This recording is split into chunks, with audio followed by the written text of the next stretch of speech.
ડેનમાર્કના prime minister મેટે Frederiksen અને જે ગ્રીનલેન્ડના prime minister છે જેમ્સ ફ્રેડરિક નિલ્સન બંને ના પાડી, એટલે બંનેના હેડ ઓફ સ્ટેટ છે કિંગ ફ્રેડરિક છે.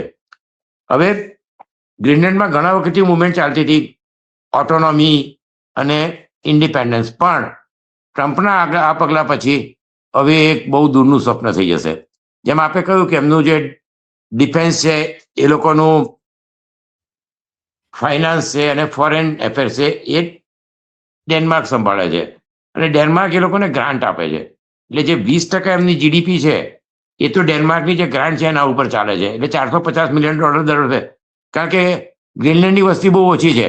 લેટેસ્ટ જે 25નો સેન્સસ છે એ ખાલી 56,831 લોકો છે, પણ જર્મની કરતા 6 ગણો મોટો આઇલેન્ડ છે, અને આપણે ભૂગોળમાં ભણાય તો દુનિયાનો મોટામાં મોટો આઇલેન્ડ છે ગ્રીનલેન્ડ. તો જે કહેવાય કે હવે જે ગ્લોબલ વોર્મિંગ છે એને લીધે આખી પરિસ્થિતિ બદલાતી જાય છે.